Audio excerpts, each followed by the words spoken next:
account is zero balance. In his note to me, and he can speak to it further, he talked about putting money back into the account to get it to where it would be an amount, and then dispersing it. I don't know that that would be necessary. Again, if we go through the process as an inline declaring the committee terminated, you can take that kind of finding, go to the board, let them know the commission declared the committee terminated. You can see my recommendation is a violation of both the fine of $500 and declare the committee terminated. I've already explained some of my bases. If there's any other questions, and again, if the chair wants to, or if the commission wants to hear from Mr. Pipsey, we can have him sworn and address the commission. Sir, would you like to address the commission? I can, sure, of course. Come on down. Come on up. Do you swear or affirm that what you're about to say to the commission is the truth, the whole truth, and nothing but the truth? I do. Please proceed. If there's anything else you wish to say. I think just to clarify, my campaign ended early 2014. Was working actually for Mr. Lyle. I'm still working with AFSCME. This year I decided I'm not going to run again. I was going to close out the account, donate it to a friend of mine who's running for judge. Went to the bank, found out the account's been closed, panicked. I called the Secretary of State, who referred me to Mr. Richter. He explained the process, and I said it's not a huge amount. I'm certainly willing to do whatever I need to close the account. My assumption is it's bank fees. It's been, I believe, 8 years or so. So they had no records. They only have the record that it was closed. Banks are notorious for getting their share. Yes, I swear.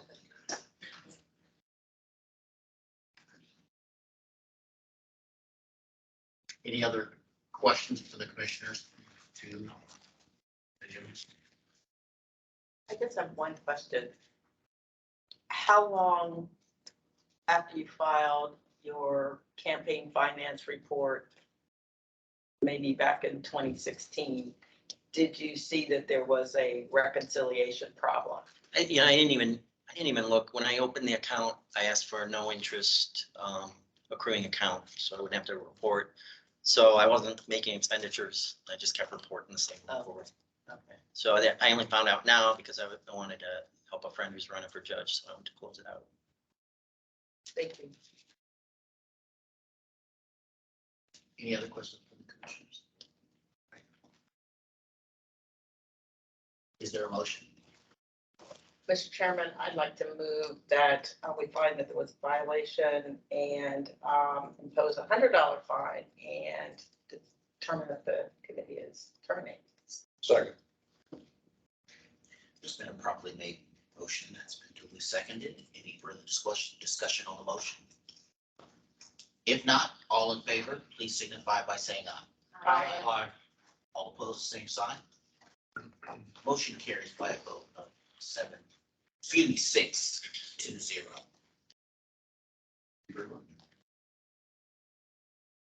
Okay, but before we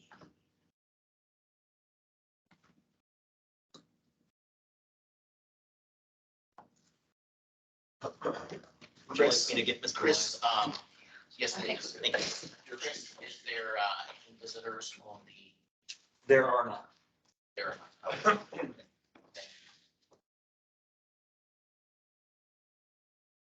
Okay.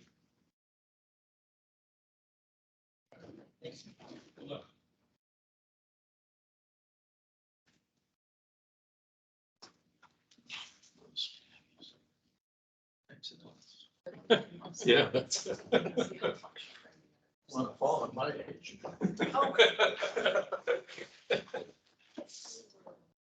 Sure. Thank you. Thank you. Next order of business, we have representatives from the Ohio Attorney General's Collections Division.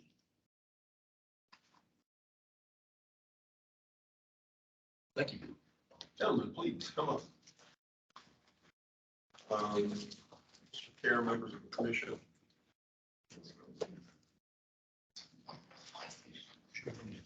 Sure, absolutely.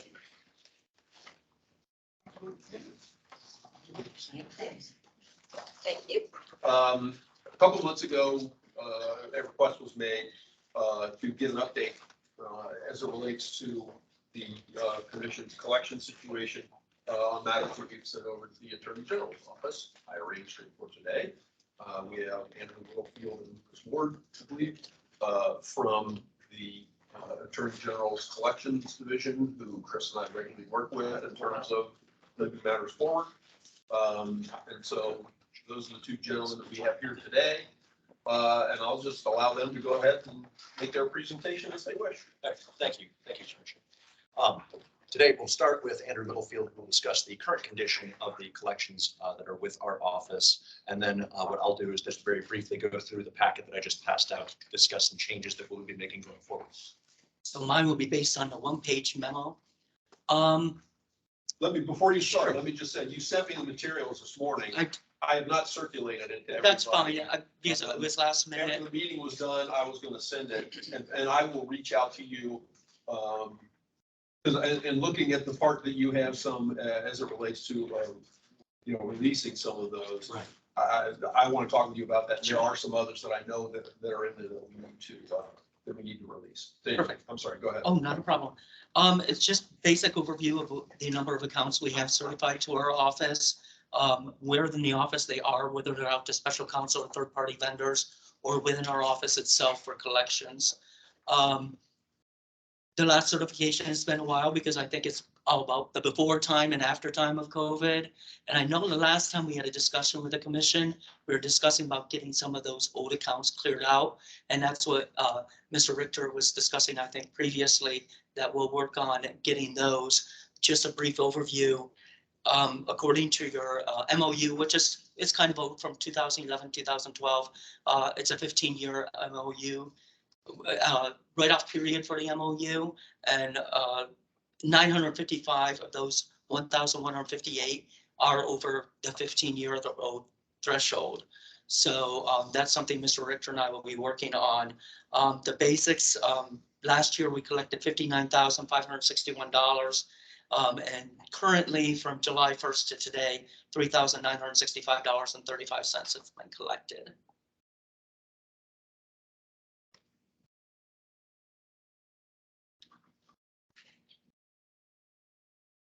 And that, just to be clear, that $59,000, that is from the matters referred over to your office, or does that include all matters, all money things? No, that is just what has been referred to them in which they worked on. Okay. I should have been more prepared to come today with, what we've done internally and the receipts that we've gotten. Maybe as they're talking, I can go ahead and go through that, but no, this is just what we sent over to them. So the 1,158 active accounts, so $75 million, those are accounts that have already been transferred to the Attorney General's office. They have been certified to the Attorney General's office, correct?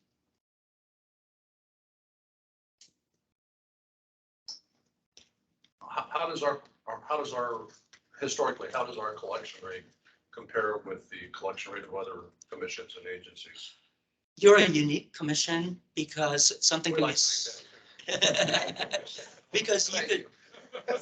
you could certify something for $50,000 and in the end it's $250. So that's the unique, if somebody finally files those missing returns, etc. So I would probably say we're a little bit less for that than, for instance, the Department of Taxation or something like that. It's just because of it's the beast it is. We have to get that information, and then this $75 million could be whittled down a lot. So I would not describe your portfolio as very collectible for that reason.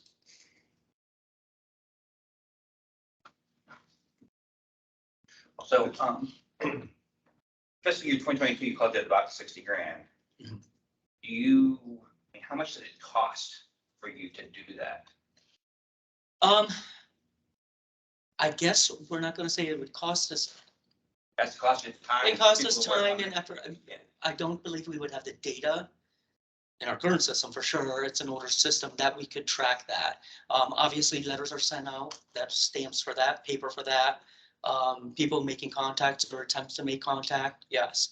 But I don't believe we could quantify that Yeah, and honestly, another thing to keep in mind is that, we work in a bulk setting. So what you collect is with a lot of other agencies. These processes are already set up. So at the end of the day, we're really looking at like the cost of the paper and whatnot. So it's not like there's a very dramatic cost associated with this because we already have the infrastructure for every other agency. I would push back that, I mean, you're basically considering the labor fixed cost, right? Labor is not a fixed cost. So, I mean, I'm just curious, is it 3 FTE, 4 FTEs that we're doing this and we're spending 100 grand to collect 60? I We mean, do not have a single FTE on your portfolio. Again, we so have. over the course of a year, there's not 80 hours spent on this. Cumulatively across your personnel. Yeah, I apologize. I don't have specific numbers to provide. Okay. Thank you. Chairman, just a follow-up to that question. I guess I understand that for the internal staff that may be working on collections, but what about the 726 that are with the special counsel and third-party vendors? They're very savvy, so they understand what portfolios they do and don't get paid on. So because they have to eat a lot of their fees. That's the nature of our relationship with them. So they know not to spend time and resources if it's not very collectible. I guess what are the standards? You all have standards on what's collectible and what's not collectible. So you all know, the AG's office knows which accounts we're really going to go after versus which ones we're not, particularly when we send some over to special counsel. Sure, and it will be time and status. So essentially, we're going to send them to special counsel. That special counsel is going to take a look, decide what they want to do. They may try to pursue it. They may close and return it. We flip them. It may go to another counsel. That may last up to about 5 years or so. And then after that, does this portfolio go to distressed debt? Yeah. So then we'll go to a distressed debt vendor who, again, will take a look, determine if they want to try to pursue it or not. Once they close and return it, it's done. We archive it as uncollectible. Our special counsel paid on a contingent fee Correct. basis. So the 59,000, almost $60,000 amount, does that represent the amount that was collected or the net amount that was collected after special counsel was paid? The net collected, it So it's doesn't, net. So yeah. that's 59, almost $60,000 then. But where does that money go once it's been collected? Back to the commission here. We keep a 10% fee of our own, and then the rest is returned to you. Okay, so there's a fee taken out by the Attorney General's office. Correct. That's There's one. also a fee that's taken out by special counsel. Correct. 109.8. All right, so of the 59,561, we will see all that then in the Ohio Elections Commission? no. I would have to go through and see how much the fees were. That again is Yeah. the grand total that was collected. Those gross. Okay. Yeah, it's gross. I'm sorry, not net. I'm sorry, it was gross. But I can certainly get that information. Well, the 59,000 is gross. Correct, Correct. Okay. correct. I'm sorry. Do you have any recommendations on things that we can be doing as commission? I mean, obviously, if I'm a taxpayer and I see there's $75 million that's outstanding, and I'm not denigrating in any way the effort of the Attorney General's office, please, but I see a number of $60,000 in return, I think I've got some serious questions.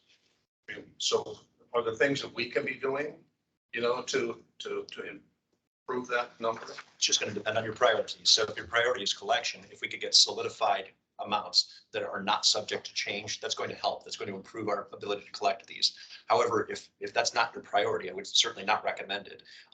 As far as these numbers are concerned, Andrew, do we know, are any of these accounts, have we done a 15-year cleanup recently? No, we have not. So this account balance, both the balance and the accounts should drop. What we need to do is make sure that you're okay with the MOU that's currently in place, which has us canceling any account that's over 15 years old as uncollectible. Then we need to go through and sync that with our records and probably reduce and re-report what the real number is.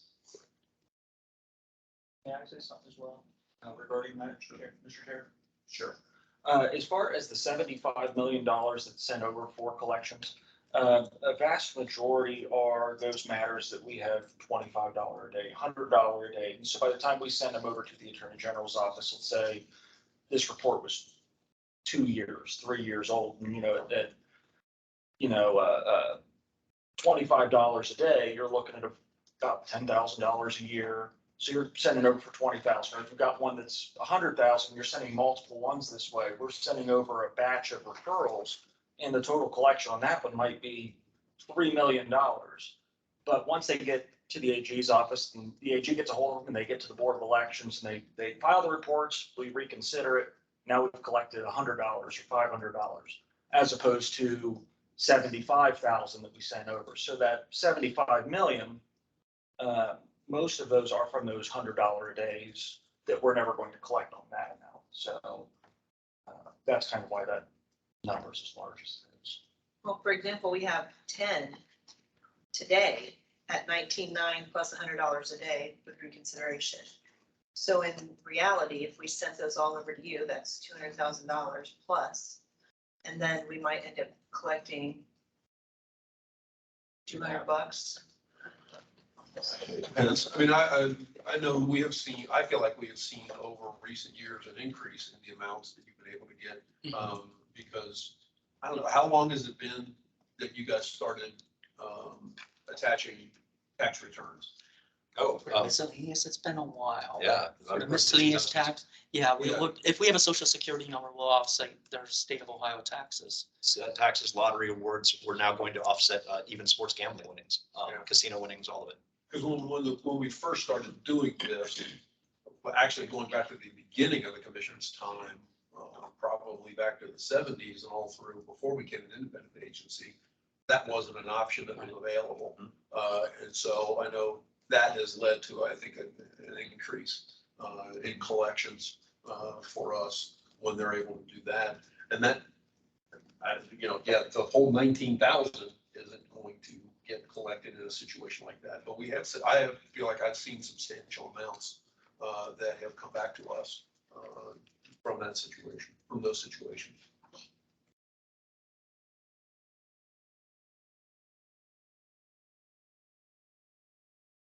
Are there any further questions on the current condition of the portfolio?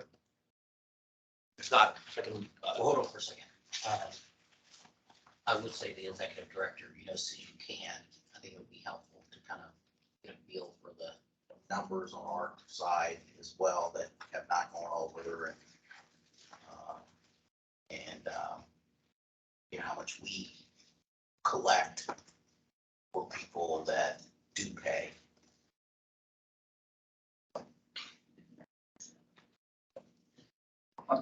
That's a part that, because I couldn't tell you, you have 59,000 here, we might have 75,000 or something that comes in that the people that do pay. I mean, I don't know the answer to that.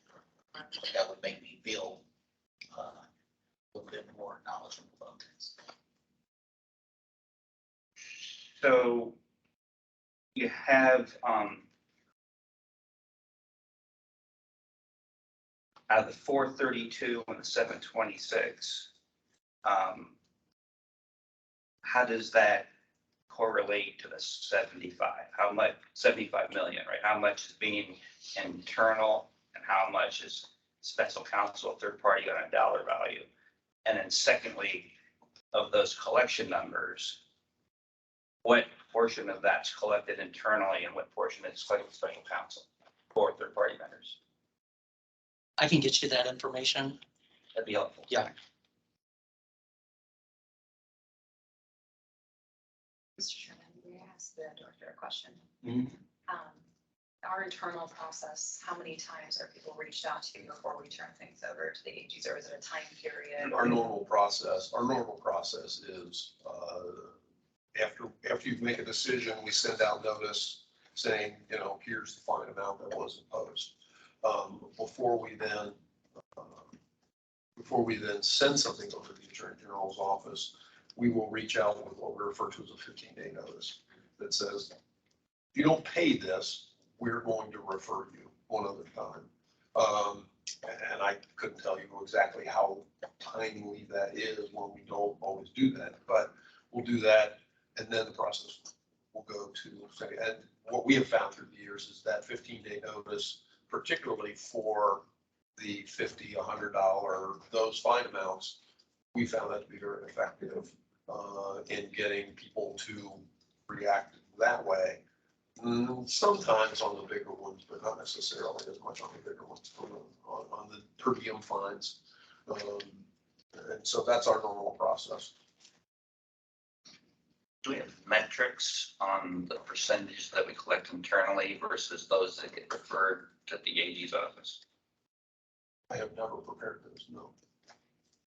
I have one additional question. Do we then keep 100% of the funds received, or is there still a fee associated with it that we pay out? When we collect through our efforts, and that way, that's ours. As soon as we send it over to them, then there's, you know, a percentage that they take in, whatever the percentage is that special counsel would get. May I respond? We also have the statutory authority to assess those costs to the taxpayer, so they're actually paying those costs. You are made whole if we're collecting them out in full.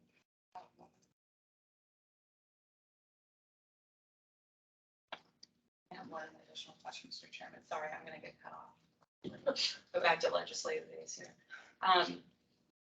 Would it be judicious, and I apologize. But So what you say is fine. My allergies are through the roof. Would it be sensible if we, and obviously Chris is like, please stop talking because whatever you're saying is fall on my shoulders. But to establish a time frame, an efficient time frame that these things are done in order to ensure the best return on investment internally. And maybe you all do that and it's just not on paper. And it seems like also right sizing perhaps the fee upfront would maybe give us a higher return on investment earlier. Just a question, I never thought. Consideration. And I would be curious how many of the outliers of more substantial returns that we actually receive, if it's worth going that length of saying, we're gonna slap you on the wrist this many times over this period of time, if it doesn't actually ever get collected. If by 15 years it's gone anyway, maybe we would be better to serve a more efficient right size fee up front. I'm sure you thought of all these things. I mean, I think the best thing would be, because we do have new commissioners, and I know that we've gone through this before, or whatever, but I'm sure you can do it in an efficient manner, is just summarize, you know, what we do now before it goes over to the AG. What is the process now? So everyone understands that. Well, I think, like I said, we sent out an initial, the initial disposition letter is what we phrase it. That when we. Let me back you up for 1 second. So, Sure. Joe Jones is fined $100. He physically came, he hears he has $100. He leaves this room. What happens when, step by step? We send out a disposition letter that What's says. the timeline from when the judgment is made? We will do that. We do that after we approve the minutes of the next meeting. Right now, we're a little bit behind. 1 meeting behind or 2 meetings behind?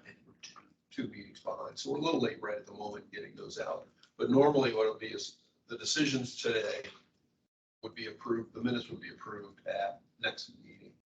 And then in about a week or so after that, disposition letters will go out. Then, you know, various times we'll get notices back that people didn't take a certified mail when we imposed a fine and so forth. Let me slow you down real quick, I'm sorry. Sure.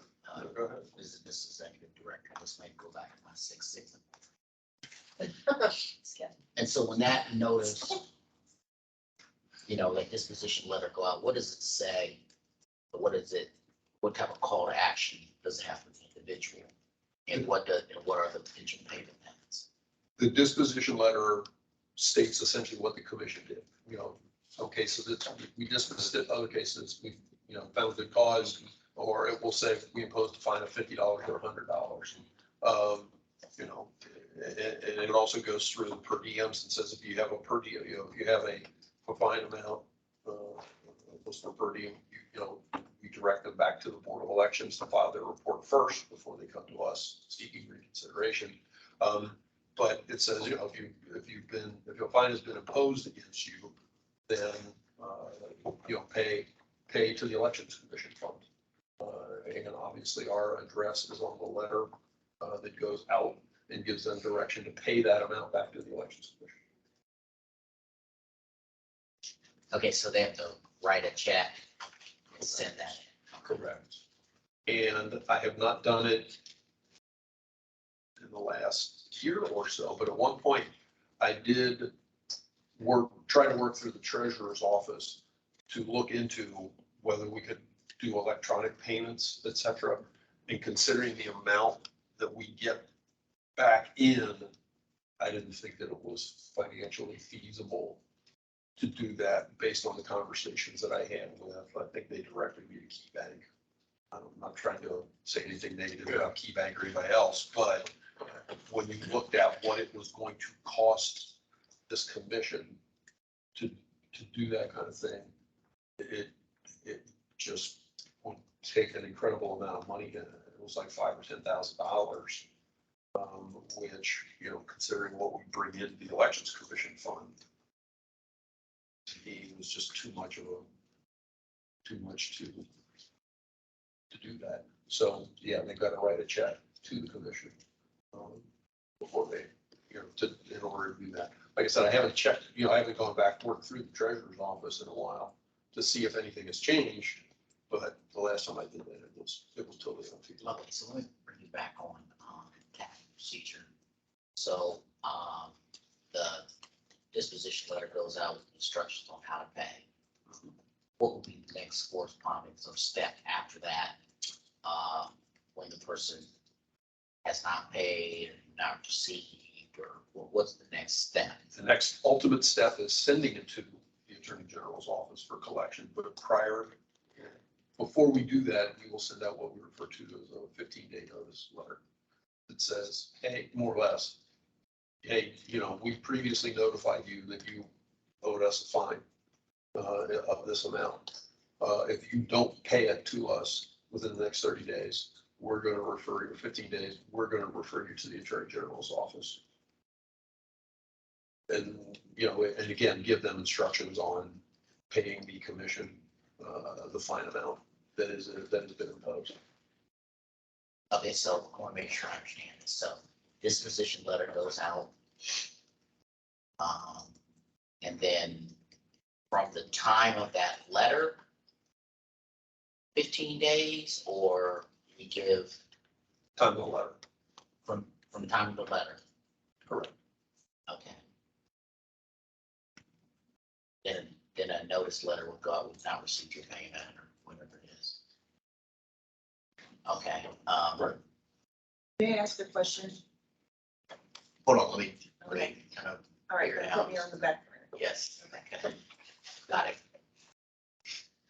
Okay, so you went a little fast on the next part. So the money did not come in, Mr. Jones. All right, after his, so the letter went out. They had 30 days for it to come in. The money didn't come in after 30 days. And so then, well, as far as these referrals, is it rolling, or send them over in a big batch, or is there some period of time, 60 days later, they come over in a big batch? I mean, how do we do that? Betty was doing a lot of that when she was here. And normally it would go over in a big batch is the best way of phrasing it. It wouldn't necessarily be a particular meeting. She may do she may have done 2 or 3 meetings at a time. Send them over that way. Okay. And then, so once they go over to the Ohio Attorney General's office, is there a period of time, you know, every quarter, biannually, annually, that you have a true up meeting or something with the Attorney Generals as to where these matters are, or what, or is that in the process or not? Not really done that. Extrapolating out, but We've not really done asking. that. Yeah, no, we've not really done that. We've not done that too often. Let's put it that way. Yeah, that's the best way of answering that question, rather than blathering on. We haven't really done that consistently. I yield to Commissioner. So I guess what I'm hearing from all the different comments And I think, Commissioner Hagan, what I think I hear you're saying is instead of sending a letter that says, by the way, you're gonna owe us $19,900.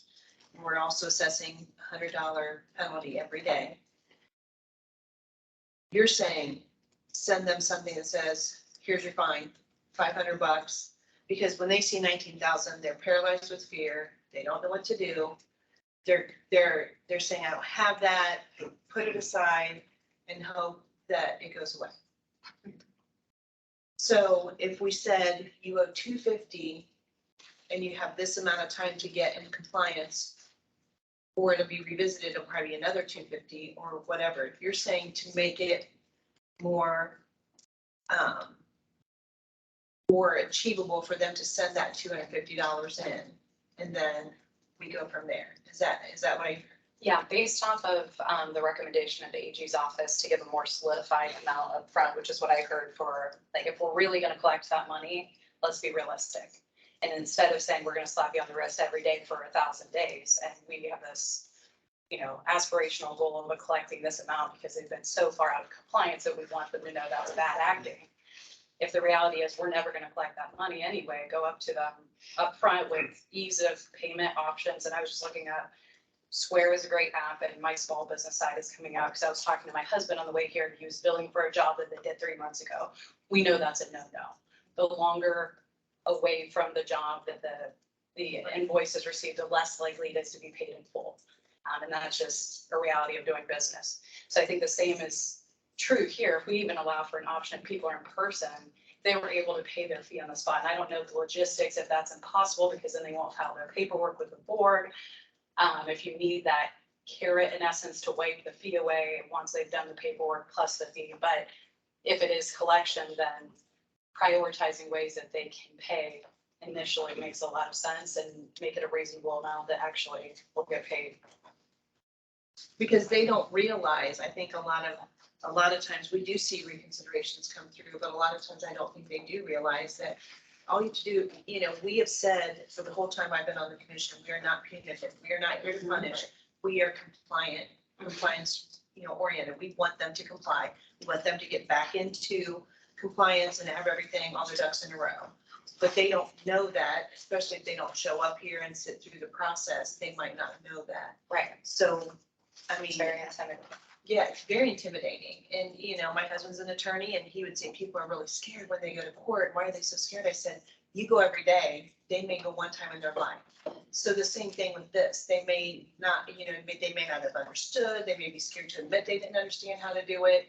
It's a very intimidating process. So I don't know, to your point, and I know that you guys work really hard at making sure all these letters go out, that you're communicating. I know that it's a monumental feat, I think, that you guys do every day. But is there any way to let them know that really what we want you to do is be in compliance? And we don't want to punish you, but you've got to get your ducks in a row. So I don't know. That's, yeah, I mean, that's one of the, for want of a better phrase, at least the challenges is that the overall approach, and not just since this commission has been an independent agency, but, you know, I have certainly carried on what was done previous to that in terms of imposing per diem fines. The general thought process and approach of every commission, and I'll take responsibility for keeping it that way since we've been an independent agency, is we're trying to encourage and direct people to file the campaign finance reports, period, end of sentence. And that's the manner in which, you know, it was started way back when in terms of imposing per diem fines if you didn't file your campaign finance report. There was probably since we became an independent agency and I took it over, I don't know if I want to say discipline is the right word, but there's been a bit more of a structure in terms of $25 a day. You've seen it, $25 a day, $250 per day, 25 to, you know, and eventually get to $100 per day. I don't think there was as much of that in the past going back to, how it was done at the old commission. But per diem fines were always, what was imposed if you didn't file your campaign finance report, because the emphasis was always on trying to get it. Now, when I do talk to people who call me and they're scared, as it were, it's like, hey, file your report. File your reports, get yourself in compliance, then come back to the commission. I think hopefully we'll get one on the next meeting where this guy, actually somebody reached out to him from one of your special counsels.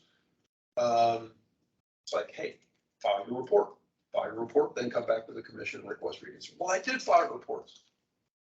Okay, when did you do this? Well, I did it about 3 years ago. Okay. Did you ever ask for reconsideration? No. So now he's presumably going to be reaching out to have the matter reconsidered. Okay, fine, we will do that. But, it's a matter of them doing something. Or the board, we have put matters up before reconsideration when the board has reflected to us, hey, this guy came in and filed, and then we'll send out something to that person saying, we're going to put you on the subsequent agenda. We understand you filed your report. We'll reconsider your case. Submit it, give us an understanding of the facts and circumstances. And then I'll make a recommendation to you guys. So, I don't have any problem with that approach, but that to a degree, that's a radically different approach that we've been taking. And that also presumes that I understand where you're going, but that presumes that the $50 to $100 that are flat, that people are paying those at a higher rate. Mhm. We don't know the answer. We don't know the answer to that. Right. Mr. Executive Director may know the answer to that. We don't know the answer to that. It's not a reason not to do it, but. Mr. Chairman, may I ask a question and also just share a point as well? Since we do have the expertise of the Attorney General's office here, maybe we could ask them the ways they allow for bill payment to transpire, because even hearing the letter goes out, I'm in fund development professionally, so my question would be, is there a return envelope with that letter? Just making it as easy as humanly possible for that to come back, because sometimes it's, hey, I'm a busy mom, I ran for office, I got 3 little kids and a kid on the way, and I'm running kids to school, I'm dropping them off, I'm working full time, and I wanted to pay that right then, but now I've got to go track down an envelope and a stamp. And so it may be weeks, or I may completely forget, but I have full intentions of covering that. So I just think it's a very busy world. And the easier we make it for people to do what they have good intentions to do, I think the higher the return is for all of us. The Square payment app that I mentioned can be in person or invoicing online and digital invoicing. And it looks like it's a set fee across the board and can work with really any banking system. So whatever we might use currently might be an option. And I don't know, from this perspective, from a government perspective, you guys would have to do fuller homework, but even that digital invoice, if it popped in their phone or email a day before that 15-day time frame, hey, just a friendly reminder that after, within 24 hours, we're going to have to refer this to the Attorney General's office, may make a substantial difference on getting that. Because, hey, busy mom that ran crops, holy cow, I completely forgot about that. I'm going to do it right now. I'm going to do it online. Just a thought. So I don't know if you might mind sharing the ways that you allow for payments to come in. Oh, ACH payments, credit card payments, they'll gambit just about. And they can do it online. They can do it via our phone. They don't have to talk to anyone. They just need their account number and a password, which is what we call the DRL or CRN number that you guys provide us, and it'll go up their account. And they can check the balance anytime they want, that way or online. I don't want to go too far, but, but when I was going through, just kind of the front end process, we may be referring the cases over too fast. And if we had the appropriate mechanisms, whether it be Square or whatever it is, what I do know is that the fee is not 10%. And so it's under that amount for sure. We can do all the exploring research we want, but it's under that amount. Plus, what we're talking about, even 15 to 30 days, whatever, given the current status of staffing, et cetera, in the United States Post Office. The times aren't even, it's not even a reasonable time. unfortunately. So, I mean, I think this is a topic for, another time during the Kaufman administration. Mr.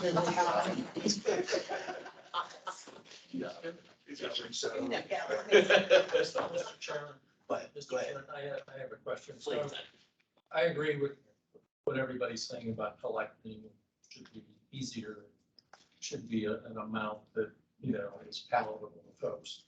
Because I agree with you, people get paralyzed. But my question is I'm looking at the rules of procedure of the election commission on page 9, when we talk about penalties, it spells out page 9 and page 10, what the penalties are. So are you limited by these? Because it spells out, first of all, good cause, and then it says $15 to $100 a day, and then continues to go on. So don't you have to stay within those parameters when you? Yeah, but I think that's essentially what we do is we're within those parameters. I guess that's my question, Mr. Chairman. Do we have the authority to change this?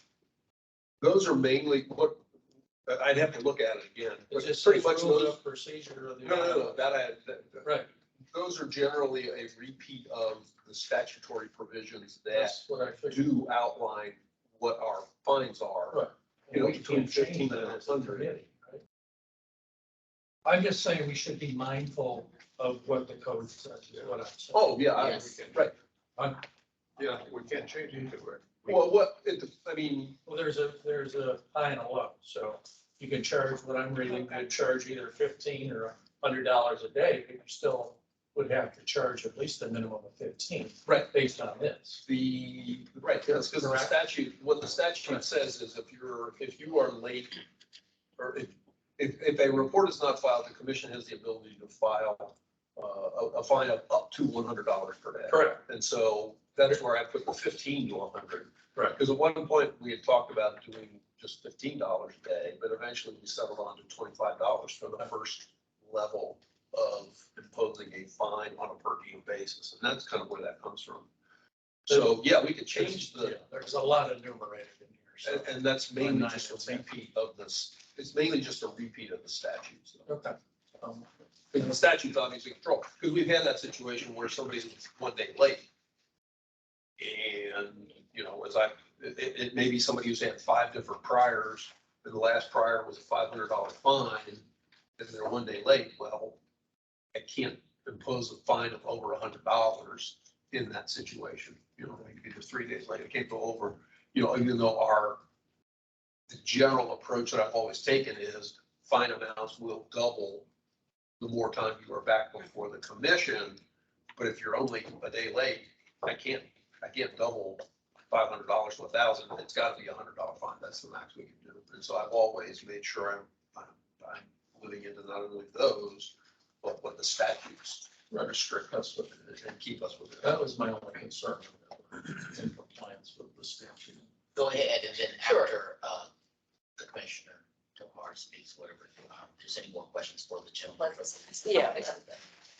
I guess my question's 2 questions. One, to the executive director with respect to the Board of Elections notifying us if someone who is out of compliance that we've sent a letter to, do they always send us a letter or a phone call back to let us know that they are now in compliance, somebody that's already been imposed upon? Because that's where I can see where there's some real problems, if that doesn't always happen. And then if they don't, when you get the client, so to speak, that is out of compliance and they come to you, they, finally decide we're gonna get in touch with the Elections Commission. You tell them to go to the Board of Elections, file their reports. Does that letter, that first letter that you sent out, does it also explicitly state immediately go to the Board of Elections and file your report? So that way they're not racking up these fines on a daily basis. I don't think the word immediately is in there, but it directs them to be in touch with the board and file their reports. Yes. I don't have a dispositional letter here in front of me, but the disposition letter is, it can be a bit daunting, honestly, because it has to go through all the scenarios, which cause two pretty big fines, but they are directed to go to the board. And as with most things related to boards, it depends as it relates to, you know, whether we get notice back. I'd say probably most boards are pretty good at, you know, hey, this person. Oh, that's cool.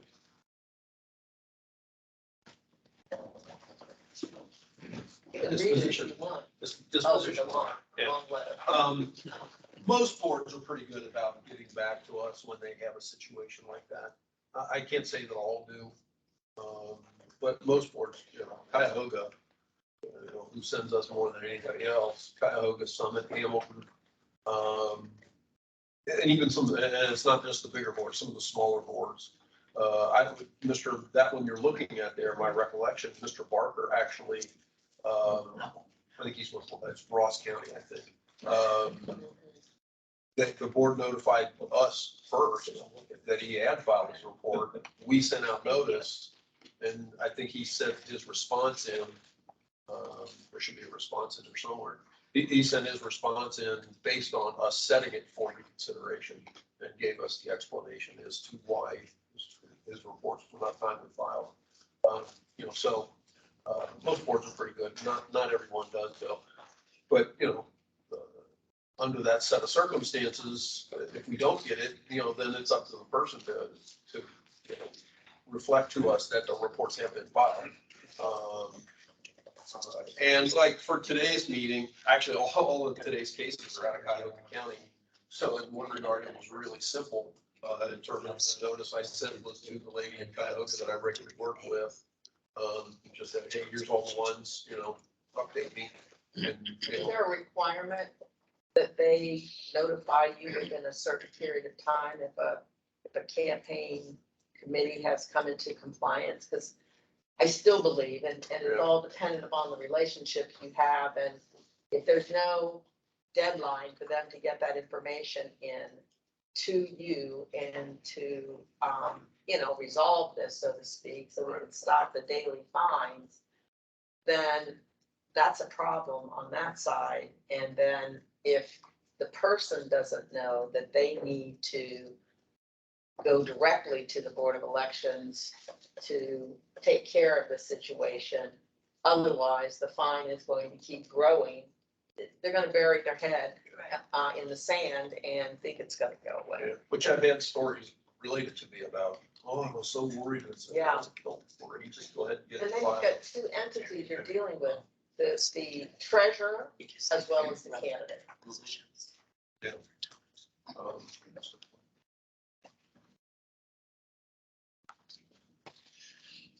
Any more questions for the gentleman from the Ohio Attorney? Mr. Chairman, I Thank you for your questions. For the, whether it's internal AG collections, special counsel, third-party vendors, do you have the ability to do a settlement? Meaning if the fine's 10,000, can you take 2,000 and close it? Or you have to do it all or nothing? We could entertain that. We would tell them, put whatever reasons in writing, and we would forward it over to your office. We do not make that determination. Ultimately, this is coming from the commission. They're the ones that make that decision. If you say yes, then we would let them know yes, but And that's the same with special counsel and third-party vendors. They don't have the ability to, so. Right, it's a joint decision, so we would make a recommendation to you and you can honor it, counter, or whatever you'd want, and then go back. Kind of the standing order that I have with the AG's office is, you know, more than willing to talk money, file your reports. Right. Once you file your reports, then we'll discuss terms. That's the standing order I've had. Again, going back to the history of the commission in terms of we want reports filed. And that's our primary focus. If if there's a desire to change that, I certainly don't have a problem changing that, and working more directly.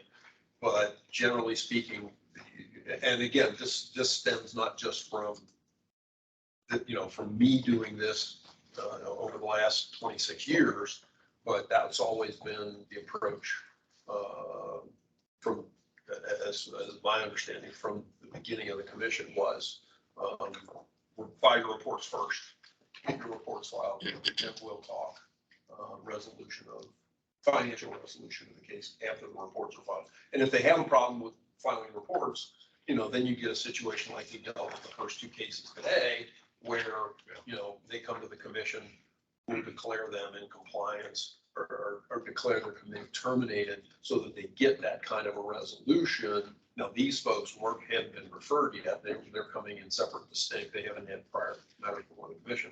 But we've had those kind of circumstances before. And I'll talk to Mr. Littlefield probably, or Chris will, more than anything else. And it's been a while since I've actually talked to a special counsel, but over the years, special counsel will reach out to me and say, hey, we got this person.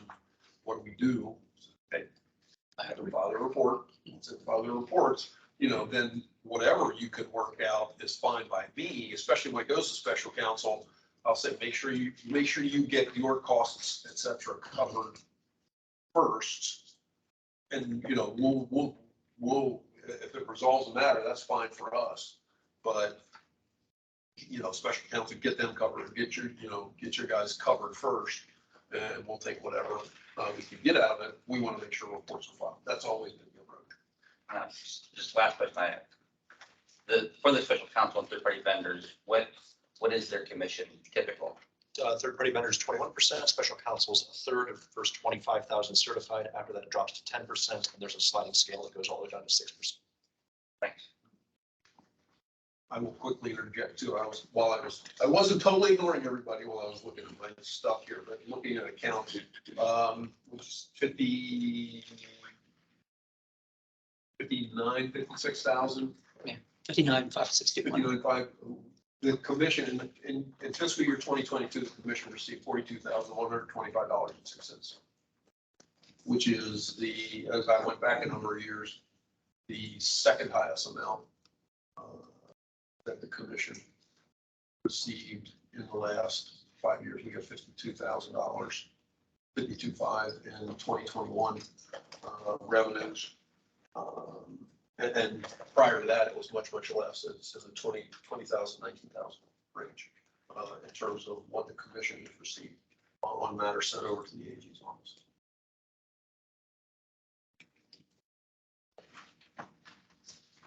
Mr. Chairman, I appreciate this matter being set down on the agenda today. I think this is really good discussion. I think it's one that we needed to have for quite a while. My thanks, gentlemen. You sat here and listened to us. Very polite. Thank you very much. Thank you, Mr. Chairman.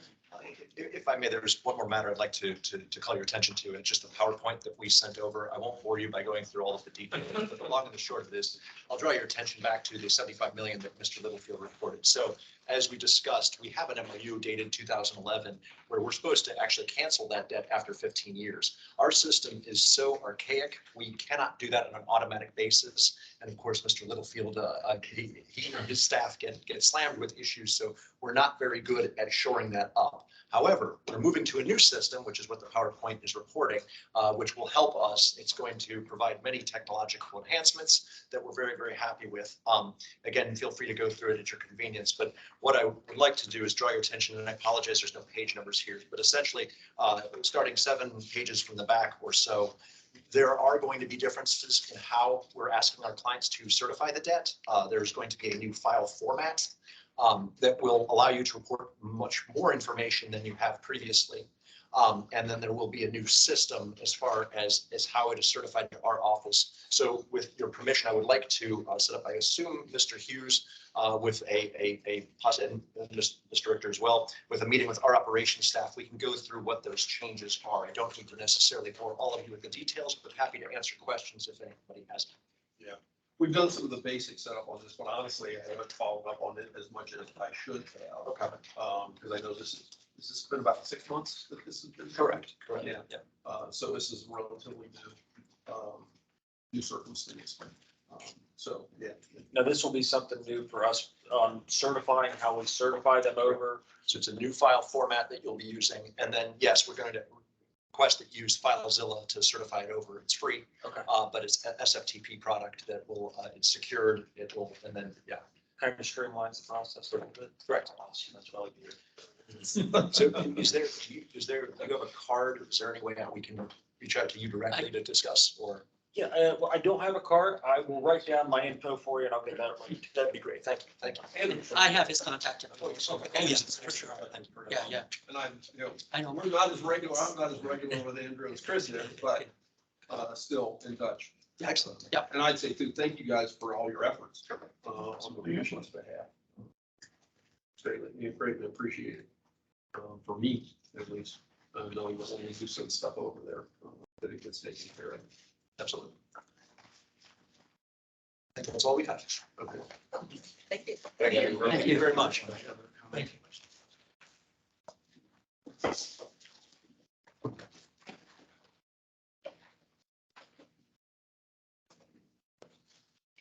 Okay, Mr. Director, before we move to the group consideration, do you have anything else?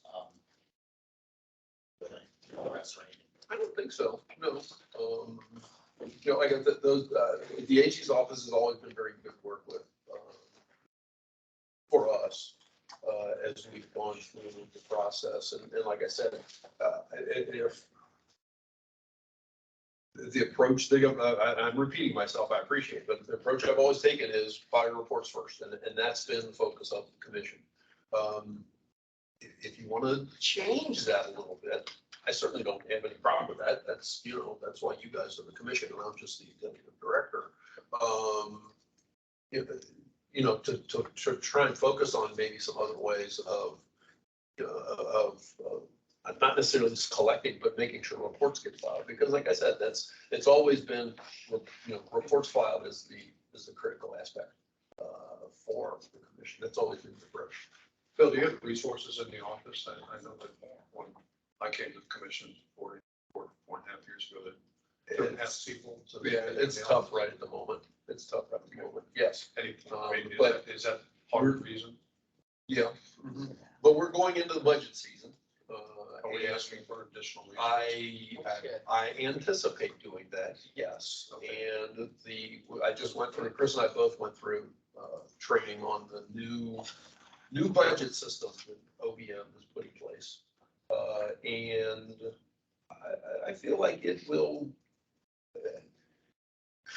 I've said this before, budgeting in the state of Ohio since about the year 2007 or 8, when we went through the prior recession, hasn't really, to me at least, it hasn't really been budgeting, it's been playing with numbers. Because the OBM would come to you and say, here's your amount, live with it. You can ask for more, but we'll take that into consideration. This year's a little bit more budgeting related based on what you do. Instead of having a two-phase situation, then you put your amount based on what I'm thinking I'm seeing or something. And so I'm going, I've already had initial conversation, initial email exchange with my budget analyst saying, I need more. We can't function with what we've got. Based on, I had a conversation with Ms. Tavares a couple of weeks ago. I met with Flip Zimfer, the president of the controlling board, on Wednesday. What am I talking about? Wednesday, Tuesday. And explain to him kind of, because I'm going to have to go to controlling board just to get us through this fiscal year, where I need more monies. I don't know that we'll be able to add staff with what we're doing. We're still trying to figure out exactly how much I want to go to, but certainly in the next budget cycle, I anticipate putting more in so that we can bring at least that part-time person back on, if not a full-time person. And that will certainly help us immensely. On that note, Mr. Chairman, my conversation with Mr. Richter is there's a whole lot that has changed over the last couple of years, and now we have the new bill, but we're going to have these alternates. There's a lot that's going to have to be done that we didn't have to do before.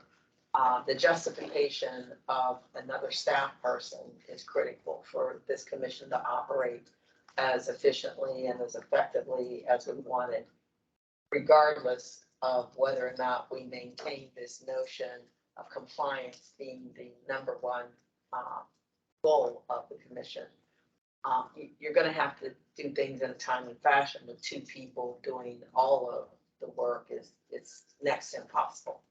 And so I did recommend that, you know, you start with the justification of what you need this year to get us through the end of the year. And the controlling board is the only way we can go to get those additional funds. Yeah. And I've done it before. It's such fun. Yes. Mr. Chairman, may I ask a question? Try to procedurally correct that. I know I want to jump in then. But for the exec director, maybe Chris, do we have like a CRM or a database that allows for you to pull reports on who has filed, who hasn't filed, who has received their invoice or bill or paid their bill? Because I think if we don't have that, that would make the world of difference for you guys. Because if you're extrapolating that data account by account by account, or person by person by person, that would just be brutal. And I hate sitting in front of a spreadsheet more than anyone else in the universe. Oh, But you if you don't. have those tools, no, I do. You Believe me, believe me. So, We don't have, we rely on the board, as it relates to filing information, we have to rely on the board, because that's where they have to file. And so, as it relates to that, we don't necessarily always have that information, because that's something that the board or the secretary's office maintains. Every once in a while on a referral, there was one in this meeting, where we'll send out, you know, somebody will have referred for failing to file. We'll get the report, I'll turn around and send it to the board of election to give it to them. That way, you know, I'm having the information before the board even gets it. That doesn't happen too often. But we have to rely on the board as it relates to that. Because there's no way we could otherwise be able to really find out, you know. And then the other thing is it, yeah, they may have filed a report, but is it satisfactory? Yeah, because I know one of the cases we'll deal with here in a little bit, under the 19,000, I was talking with, or no, I think he's continued today.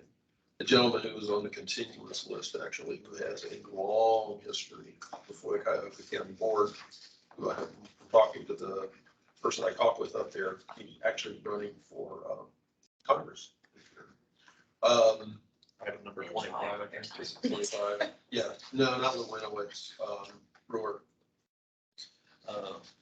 It's, Yeah, but it it's wasn't.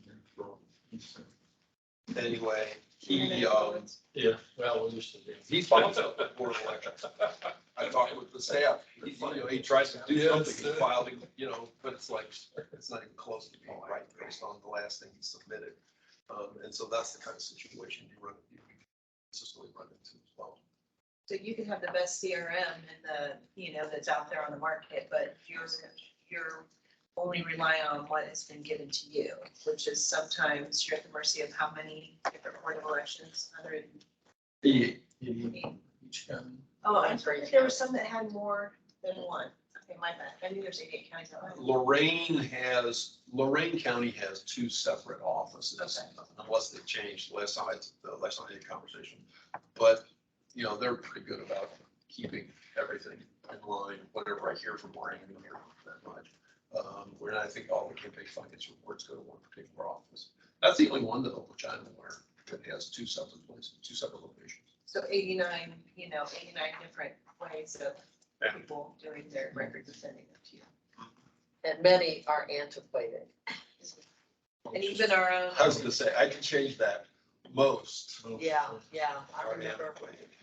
dealing with them. The only other thing I would think with the CRM is if you're able to track who you sent a bill to, who you followed up with, who you called, you've got all of those data points. You could also have the tracked letter, this is how you file, or you could have an email or text update, this is how you file, here's the direct link. Because I find with people, it's just that layered approach is what moves people that don't do things immediately to doing them at least at some point of your time frame. So that's what you can control in-house if we're able to, and maybe that second staff person that's able to make the calls to the 89 and say, have any of these people that we sent your way filed. I will say before we send to the Attorney General's office, granted, the way we do it is fairly archaic. It's, kind of old school that most of what we have is all paper in office. That when a file is pulled, we have our, take today, for instance, these files behind me, once we send the disposition letter out, depending on if there's a fine imposed or no fine imposed, determines on what direction those files go. We have what we affectionately refer to as the dead files, which, are ones that there's no fine, it's dead, there's nothing more we need to do with it, and those get filed in an annual file cabinet. It's a digital file cabinet, nothing electronic. They're not scanned on a PS, it's still, so you need a new room eventually for more file cabinets. Yeah, we're doing that. And then we have our fines due files, which are separated out by meeting date. So as someone pays that fine to us, it gets entered into our database. We update our case summary pages, et cetera. And then I take a copy of that check. I go pull that file manually and it goes into the dead files. Now, before anything gets referred to the Attorney General's office, let's say we want to take that meeting and we take every one of those files. Now I'm holding those 15 files in my hand. We send something out to the board, usually via email, but we'll send something to the board saying, hey, I'm getting ready to refer these folks to the Attorney General. Do you have any updated address, phone number, anything for them? Also, have they filed the reports? And so even if we've heard nothing from them and we hear back that, yes, John Smith filed his report, and we had already $100 a day that matter. Phil said, before we send it over, let's reconsider this matter, bring that fine down, and then we'll give them additional time. At that point, we'll send another letter out to this new address that they gave us and give them additional time to now contact us. That way, we're not just sending a matter over for an amount that we shouldn't. So that's kind of our standard process right now. So Chairman, as I looked at it last night, the AG's PowerPoint, and the pages aren't numbered, but there's one that says what is driving cares and their new system. It has all the bells and whistles that would help, but that's only once it gets to the AG's office. And my question to them is there any way we could have some parts and pieces of the DM platform that they're using, because it allows you to 80+ pre-configured report types, up-to-date data available, support by the debt types, customized payment plans. If we could have any part of this, it would help us tremendously. And before it gets to the AG, because if they're going to take their 10%, or if they send it over to, special counsel or vendor, 21% or whatever that other percentage Less than was. 10. Yeah, or maybe less than 10. I mean, ultimately, all of this money goes into the general revenue fund first, correct? And then it's reallocated to you, or do you No. directly? It goes, we have an elections commission fund. Okay. And so when checks come into us, and we get, not only do we get fine money, we get fee money from the board of elections, for someone who wants to see. We both ran, so when you pay your fee along with your petitions, there's a portion of that comes to us, that goes straight into the elections commission fund. Just trying to figure out how we get the legislature to be incentivized to make all of the boards and agencies efficient. Or the Secretary of State, because they're really a part of its operation. Because I think if they were aware of how behind on just the front collection, this is, and both the ability to force the hand on compliance or support the goal of compliance. Not all of these things are extremely expensive if they just support the mission across the board. I mean, I think, again, I think it's for, I'm not trying to brush it off or anything like that. Maybe we need to be convened on this particular matter. And the low hanging fruit is the ease of payment. If we did the same thing and had a link where somebody could pay by credit card or put a bank, you know, I'm extrapolating to a certain degree or whatever, but that in and of itself, when we're talking about a net number, that could increase some collections. Or at least the speed of it, that it may not have to go over to the attorney generals. I mean, I as the commissioner brought up, we have to be sensitive to the lack of staffing that we have, time, and what the priorities are, and just getting the cases through. But that's the ease of payment option certainly is maybe low hanging fruit. And either there's a cost benefit analysis, or there's cost benefit or not, how much it costs, or what the net of it is, or whatever it is. That probably would require additional staff time if that got going. That's the low hanging fruit. And that might be worthwhile really pushing on. And by no means do I wake up in the morning looking for a way to put money in the government coffers. It's not my identity. But for the purposes of the efficiency on both sides, like I think it is advantageous to both the taxpayer and the individual filing for office to have the efficiency in the process, because it's going to be less painful for them. They might want to run for office again if it's not something that hung over their head unintentionally, both from being able to pay and also being able to process their paperwork. But that's the world we live in too. We live in a Venmo and a Sezzle and a, you know, all the different, Zelly, all the different ways on.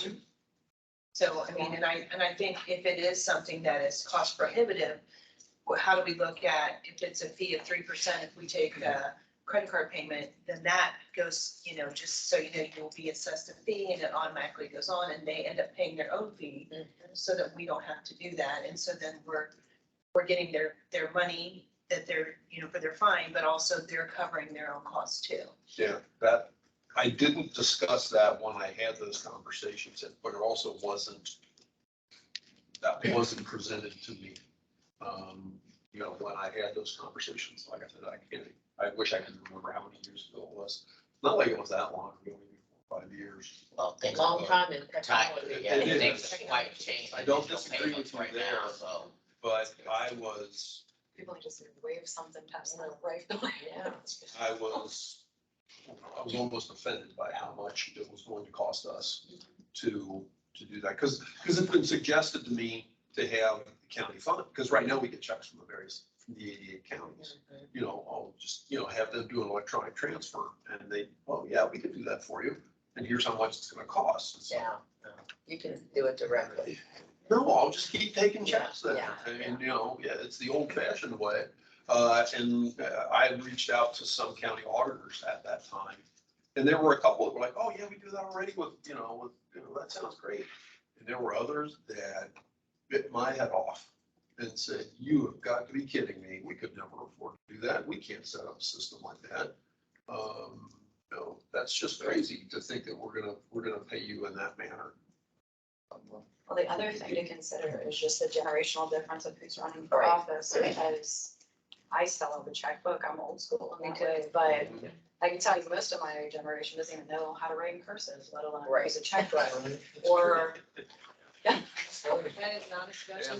so you've got to figure out how to speak to the people that are delinquent. That's what it is. I'm just teasing. Yeah, that's why you have to have multi-modes of collection, whether it's, a Venmo, a Cash App, a ACH as was shared. And most government entities that take various forms, they'll let you know that it's gonna cost you X more if you use this form of payment versus another form of payment. And that is not a deterrent for many people. No. Oh, I get my points. He's always- I get my points. I'll reach back out to the treasurer's office and see if anything has really changed. Because it's possible, but, on over a biennium. Okay, the budget amount that comes out of our 4P2 account is approximately $200,000 in a biennium. We get right around $400 or so thousand that comes in, mainly fees, but between fees and fines, et cetera. And I wish I could remember what the amount was, but it was the amount that the bank, and it was the bank that was gonna take it, was just off the charts. And it was like, I can't afford that. There was no way I could afford to get into a real conversation with them for what they were going to charge for us setting up an electronic account, having an electronic account, it was gonna be a monthly charge, and then for each transaction, there was gonna be a charge. And so it's like, hey, thanks. Yeah, can't do it. I think we could take like a 5-minute. I drank my coffee. Okay, this time we will take a 10-minute recess and reconvene at 11:35 for the purpose of going to the group consideration. Okay. Thanks, everybody. Appreciate all your efforts. Thank you guys for everything. Going through all this. That's It's one of the best discussions we've had. My parents have paper files and they're even funding business, so I'm always like, how do we get these electronic? How do we- Well, it was funny. I remember when I started, I worked for, used to be RC, and now it's, and I remember having a label maker at my desk that would just, it's easy, zip right out. And so I started here and I see this typewriter that dated 1990, and I was like, how do you feed this thing in here? I don't, it took me a little bit now. I mean. Wait, you're really using a typewriter? Yeah. That is not right. Yeah, we still use a typewriter daily. I still get ribbons for it and everything, and, Oh. but we talked about doing things more electronic, and it's just, You're really it's a just lot to do with two people. It's, yeah. So, That's, once you get over, like, once you get there, then you'll smooth sail. It's painful to get there, but once you're there, you're gonna be like, how did I ever function without all this stuff? yeah, and that's just it. So I'm kind of excited now that he said it kind of streamlines this process, because right now with it being Bill and I, and Yeah, you just talking, between the phones and data entry and accounting and the budgeting and, getting through everything else, not to mention that he got all the new referrals and the letters going in and out of here. And then they're like, so what about our A stuff? And it's like, at the end of 40 hours a week, I don't have the time. And, Overtime, I'm 60, time and a half. yeah, Yeah, we got the. well, and see, that's just, that was one of the things. Yeah, there's an opportunity. Oh, trust me, I would. Yeah. If you'd let me, I'd do it. I bet. But,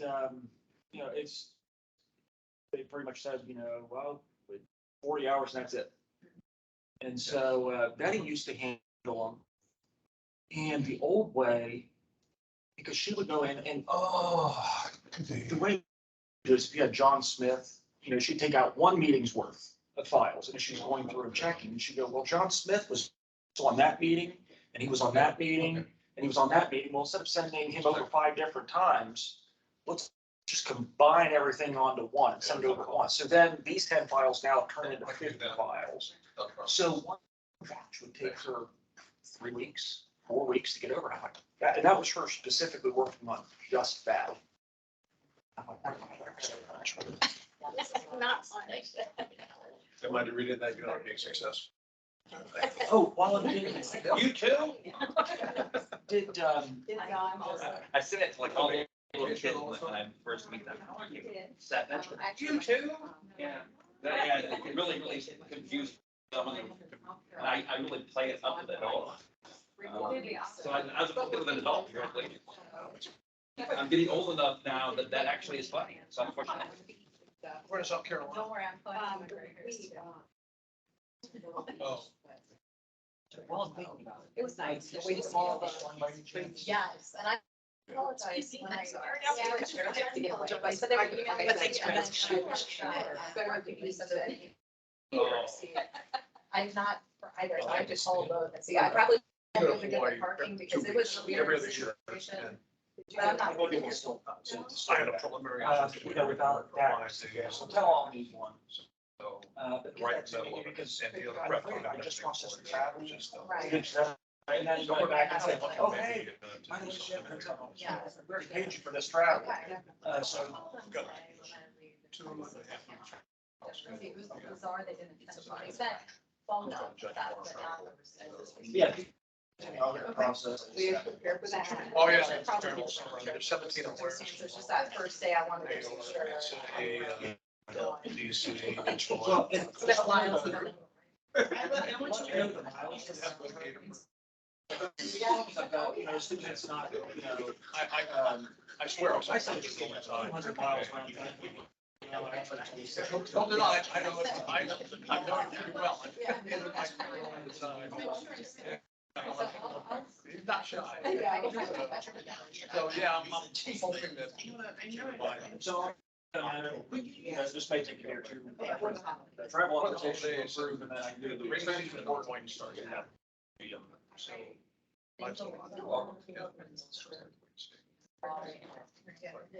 Well, I stayed at the Sheridan and I used their garage last time and it was like $20, but.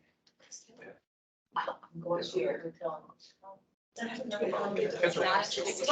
was gonna drive to Chicago. Yeah, yeah. It is.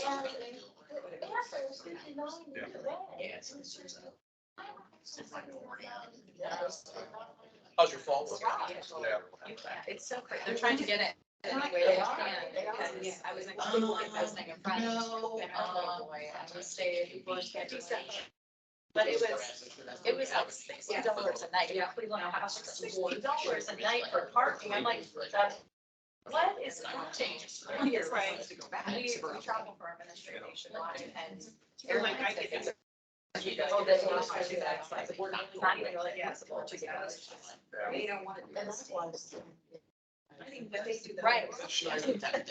Yeah. I was Make up for all concerned those rooms. that years ago. For years now. Right away. Really care for it. Yeah, because I do. Yeah. I took some executive. Right, yeah. She was awesome. Yeah. She was. That's the different things. Oh, that's, it always has been great. Hearings are kind of fun. Yeah, even shopping malls, they're gonna be gone. Like none, but it was like. Yeah. Well, yeah, and now, oh, yeah, it's probably better. It's better. We'll be able to hang out there. No. Get in trouble. There'll always be somewhere to hang. Going to the mall with your friend. I know.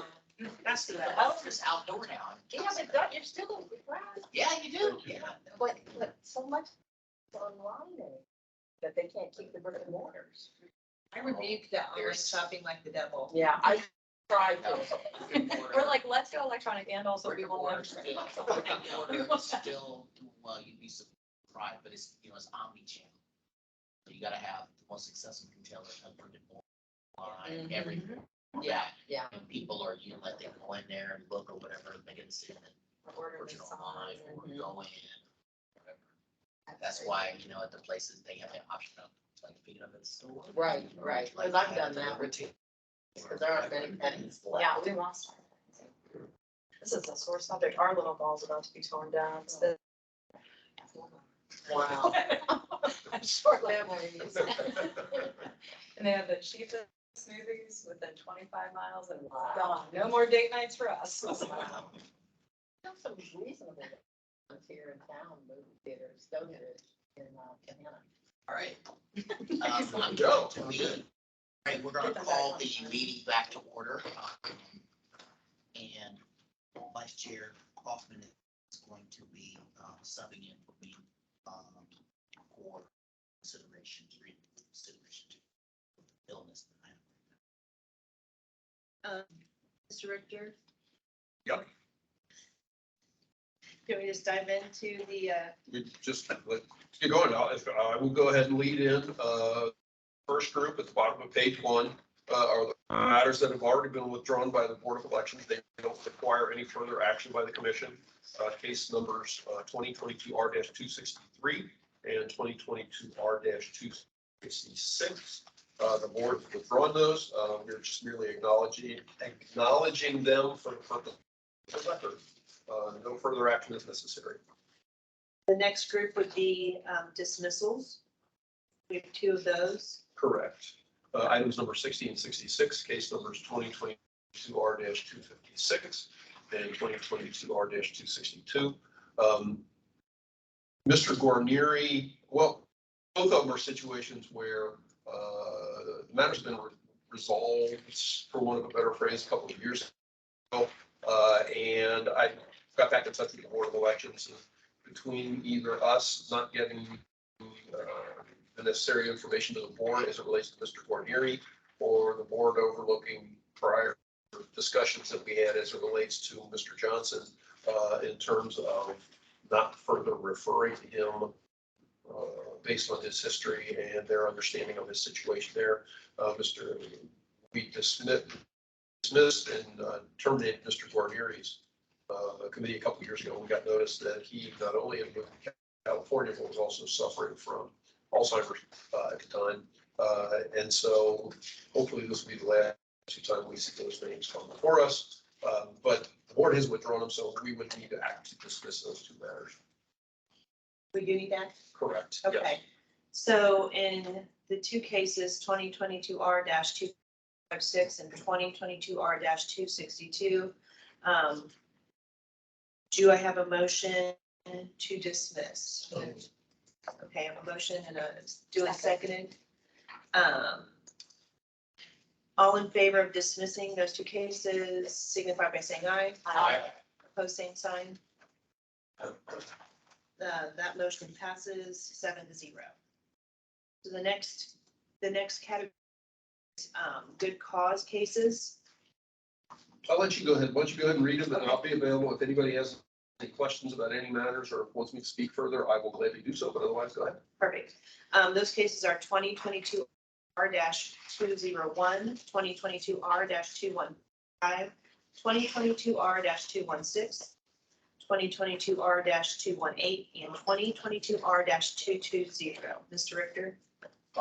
These are all matters where the reports have been filed, responses have been submitted. The reports were generally within a week or two of the filing deadline and so on. So considering such a short period of time for the matters not to have been timely filed, my recommendation is the commission find a violation, but for good cause not impose a fine or for the matter for the prosecution. Do any commissioners have questions or comments on those cases? Is there a motion? Follow the recommendation of executive director. Okay, any further discussion on the motion? If not, all in favor, signify by saying aye. Aye. Opposed, same sign. Motion carried by a vote of 7-0. Okay, so the next category is the $50 fine category. Those cases are 2022 R-200, 2022 R-203, 2022 R-239, and 2022 R-240. Madam Chair, members of the commission.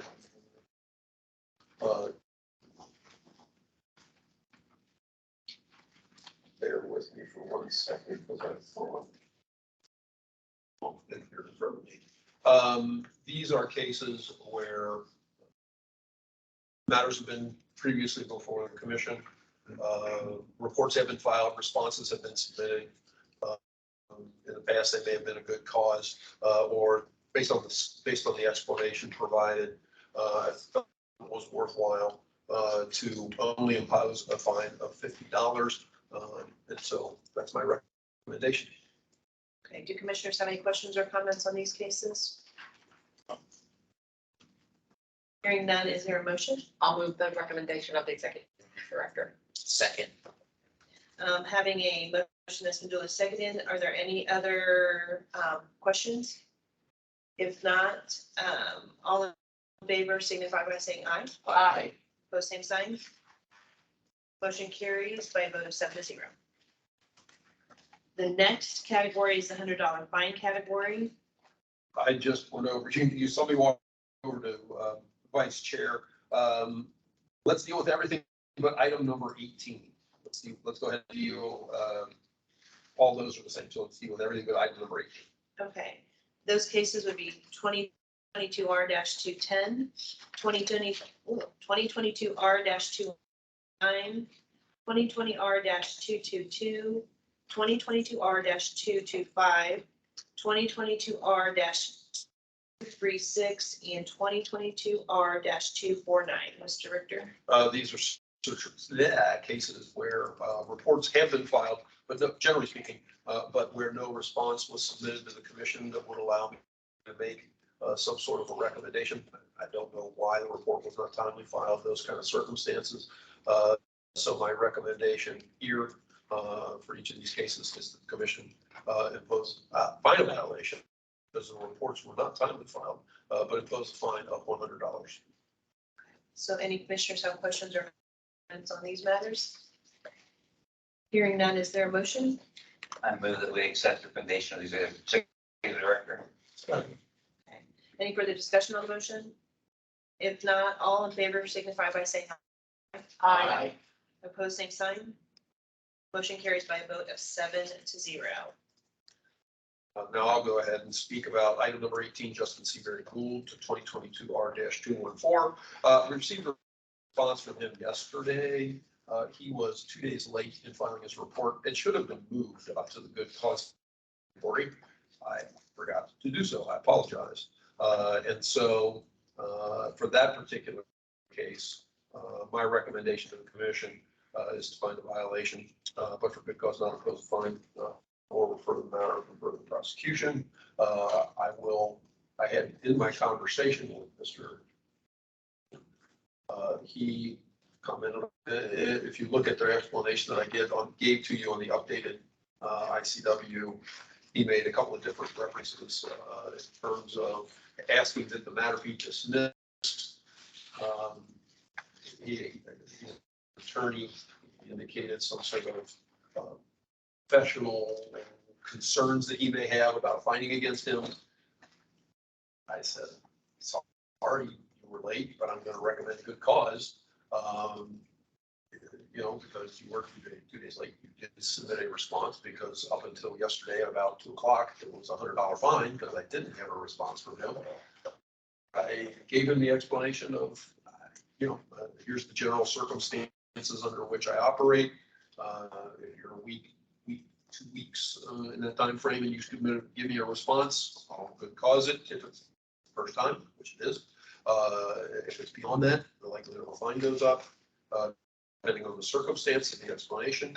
And with all due respect to his explanation of some sort of professional concerns that he has, I indicated to him that I was going to make my recommendation, but sometimes it may be beneficial for somebody to come down and make a presentation to the commission. I've seen the commission do something different. So I have gone into the long-winded explanation that he was giving me, that I have now given you. I'm sticking with my good cause recommendation. You guys can do whichever you wish. And Phil, that's based on maybe only 2 days late. Correct. No prior, right? Correct. And his explanation was that he had COVID and. Right. COVID in December that carried through. He mistook the primarily he mistook the filing dates.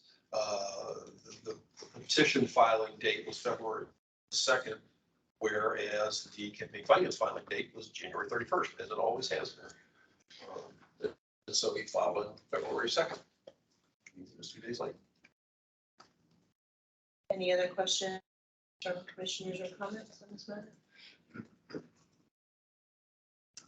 So hearing none, is there a motion?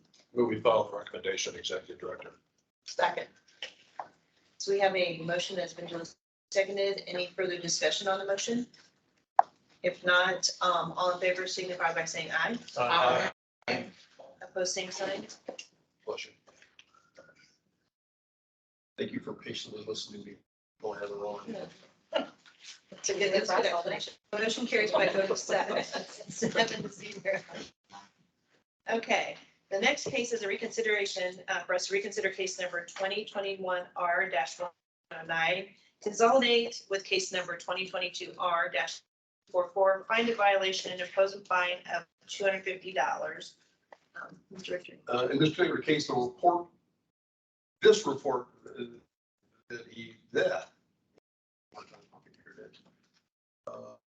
the report's been filed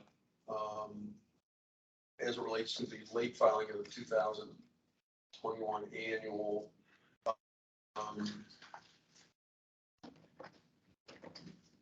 Sorry, I would put in a particular number on my in the loan sheet. Hold on. These things are all the same. There we go.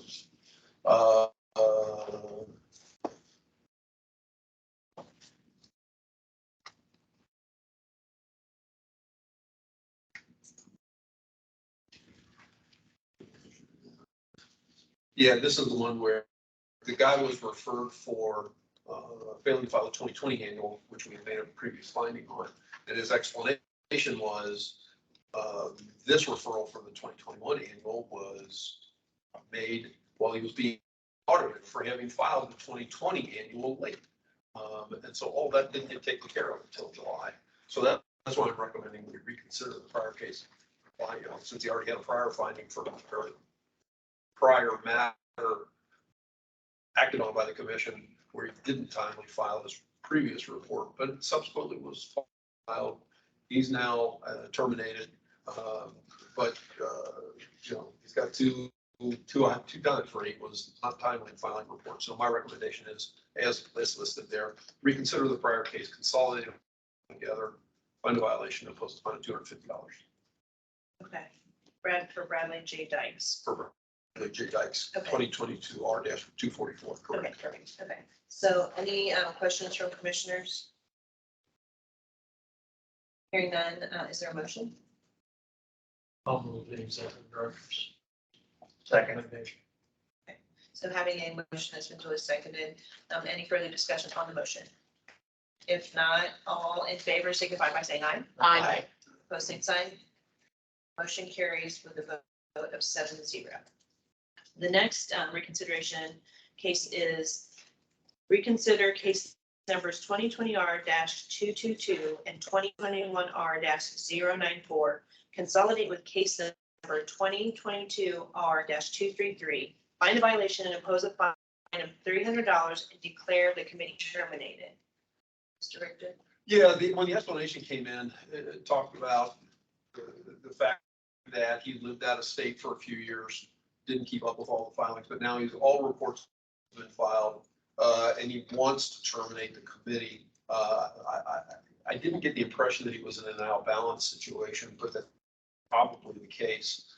And so based on the explanation provided, and also taking into consideration the prior findings that the commission has made, I want to consolidate all these matters into one, find a violation and impose a $300 fine, and declare the committee terminated so that he can have his, you know, we can deal with this campaign committee and get that done.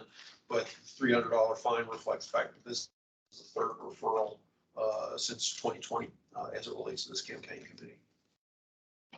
Any questions of Mr. Richter or comments on this case? Hearing none, is there a motion? I'll move the recommendation of the executive director. Second. You have a motion that's been duly seconded. Any further discussion on the motion? If not, all in favor signify by saying aye. Aye. Opposed, same sign.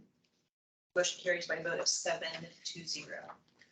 The next matter before us is reconsideration. Reconsider all outstanding matters, vacate the previous impositions of the per diem fines, consolidate all outstanding cases, find a violation and impose a fine of $1,500 and declare the committee terminated. And this is for case number 2022R-122. This will be my last long-winded explanation. I was working with an attorney on this one back and forth, and if you, the very first case on all the ICWs is this one, where Mr. McClafferty had been incarcerated for a number of years, recently got out, was in the Virgin Islands, according to this, I guess it's more okay in that regard. There was no money left in the campaign, but there were two outstanding loans. One had not been acted on since 2011, and it's been sitting out there. They tried to get, they haven't been able to contact the individual who that was. The only other amount open in the campaign committee was a $30,000 loan that was to the candidate. They're going to forgive that. And so my recommendation is, we've kind of gone through is, and we had a whole boatload of outstanding cases you can see from the year when we made findings, is to consolidate all those, find a violation here and impose a $1,500 fine. I received a response from the attorney that's, that submitted some of these materials, who indicated that they were okay with the recommendation here. And I feel like it's appropriate to declare the committee terminated and moved.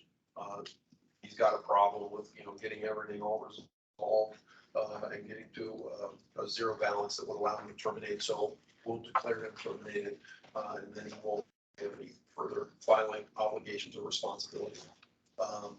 So that's the best explanation I can give you. If there's any other questions, I'll be glad to answer. Any other questions or comments on this matter? Is there a motion? But we follow the recommendation of executive director. Second. Any other further discussion on the motion? If not, all in favor signify by saying aye. Aye. Sign. Motion carries by a vote of 7-0. Okay, so the next category are $25 a day fine with reconsideration option. Those cases are 2022 R-237, 2022 R-243, and 2022 R-258. Mr. Director, any comments? These are all cases where, first time before the commission, and reports have not been filed, as confirmed by the Board of Elections yesterday. Do any commissioners have questions or comments on these cases? Hearing none, is there a motion? I move we follow the recommendation of the executive director. Second. Having a motion that's been duly seconded, any further discussion on the motion? If not, all in favor signify by saying aye. Aye. Opposed, same sign. Motion carries with a vote of 7-0. The next category is consolidate. Case 2022 R-226 with case number 2021 R-460. Find a violation and impose a fine of $25 a day with reconsideration option. There was the 2021 case was pending. We were not able to act on it as we had gotten good service on the treasurer as it relates to this. And so I'm recommending we consolidate these matters, and the reports have not been filed. And so subsequently, along with finding a violation, impose a per diem fine. Any questions or comments on this case? Hearing none, is there a motion? Move we follow the recommendation of the executive director. Any further discussion? If not, all in favor signify by saying aye. Aye. Opposed, same sign. Motion carries by a vote of 7-0. Okay. So the next category, $25 a day per diem fine with reconsideration option with a payment of $250. These two cases are 2022 R-232 and 2022 R-255. These are persons that are before the commission for the second time, having previously had a $25 per day fine imposed for the first time before the commission for the reports not having been filed. So these are simply matters that are before the commission for a second time. And that's the standard recommendation that I made. Any questions or comments on these cases? Hearing none, is there a motion? I'll move the executive director's recommendation. Second. We have a motion that's been duly seconded. Is there any further discussion? Hearing none, all in favor, signify by saying aye. Aye. Opposed, same sign. Motion carries with a vote of 7-0. Okay, the next category, $25 a day fine with reconsideration option with the payment of $300. That case is 2022 R-254. This is the second time for this person to come before the commission. The past note from the previous case, was filed. And even though I have it incorrect, had it incorrectly on the one there, instead of $500 fine, it was only $50. A little bit of a difference. A little bit. And so that's why this one's a little different from the last one. And I'm reflecting the $50 fine as well as the $250 to get the matter reconsidered for a $300 total amount to have the matters reconsidered. I apologize for the mistake that I made earlier. Any questions or comments on this matter? Hearing none, is there a motion? So moved. Give a second. Second. Any further discussion on the motion? If not, all in favor signify by saying aye. Aye. All opposed, same sign. Motion carries by a vote of 7-0. So the next category, $4,975 fine plus $25 a day with reconsideration option. I'm struggling with that one today. That case number, these two case numbers are 2022 R-212 and 2022 R-250. Mr. Richter. These are persons that are before the commission for the third time. The prior recommendations of the matters would have been $25 a day with $250 payment.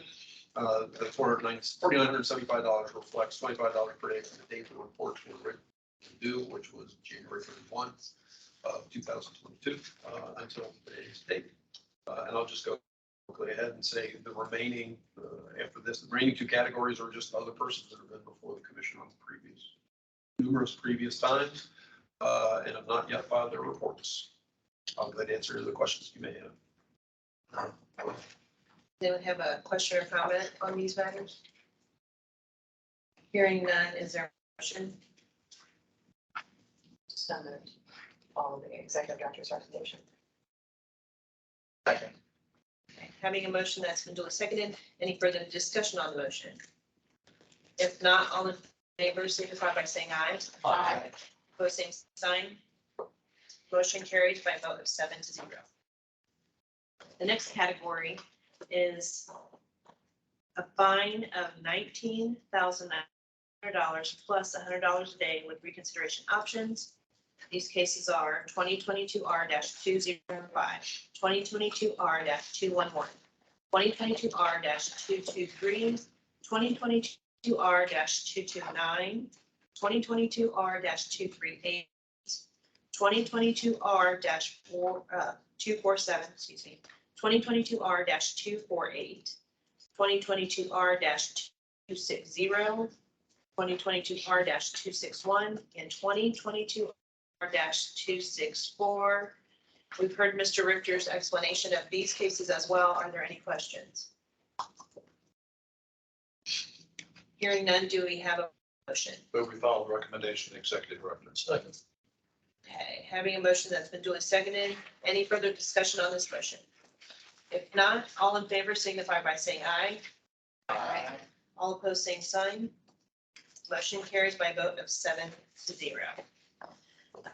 The last consolidation case is 2022 R-234. Consolidate with case number 2021 R-095. Find a violation and impose a fine of $9,900 plus $100 a day with reconsideration option.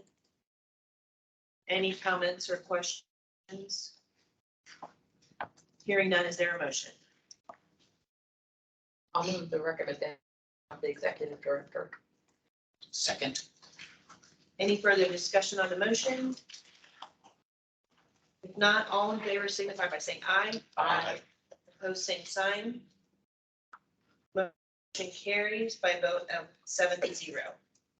The next several categories are continued.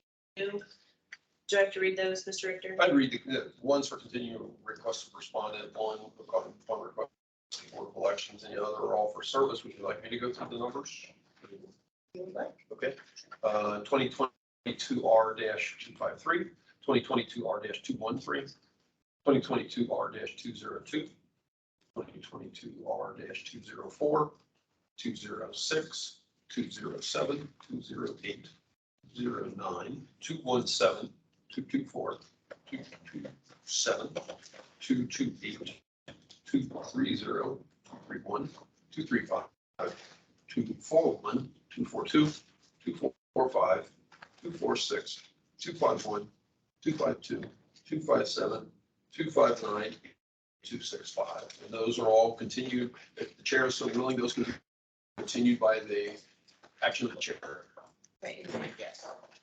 Did we do 221? Yeah, I was gonna say the same. I had a feeling of them.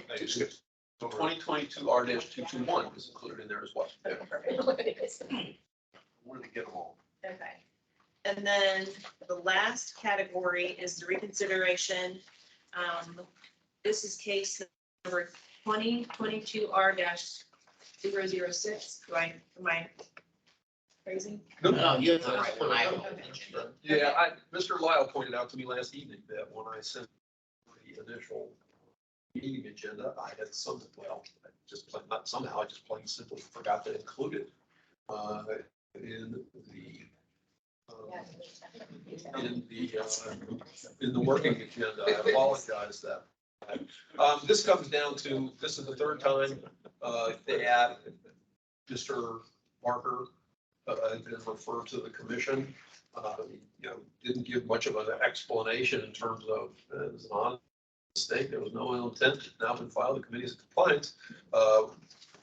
But we had three priors, with one of the priors being the imposition of $150 fine.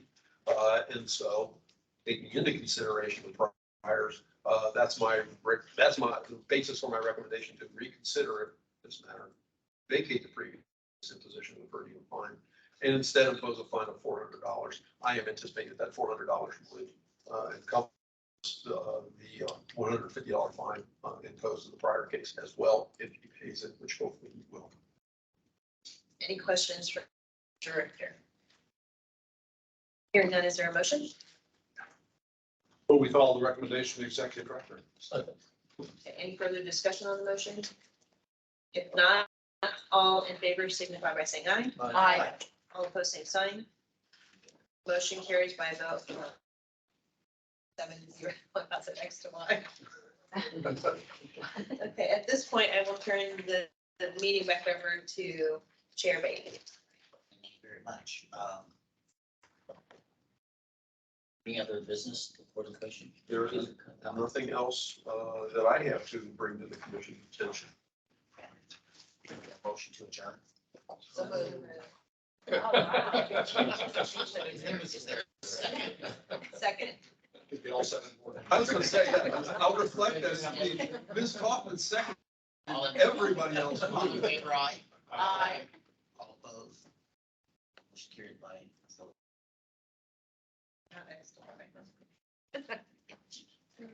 These for us. Nice meeting. So would you like them back? You're welcome to take it with you if you would like to have it available to you while you're at home and then bring it back, or else just leave it here as first we'll have it. And I'll make sure to keep it. In front of you at the next meeting and also. Thank you very much, everybody. Which, and I'll apologize Today, going through all the stuff we did with the AG's office. Is that- Carry around for a while. And I'll apologize, I just noticed this morning, the name on the front of the binder, I still have not printed a new sheet. So. Oh, For Catherine. Mr. Laws, yeah, it's a, Me as well. I was down there too. yeah, it just occurred. It's fine. If you don't, don't take it out. No, you don't want to be doing Scott Norman, trust me. You don't want to be doing Scott Norman. I didn't even see that. Give me You the- never outed yourself. Right. As I was putting them out this morning, I was like, oh, no, I forgot to do that. So I'll make We sure don't they're have anything corrected. else going on. No, today. no.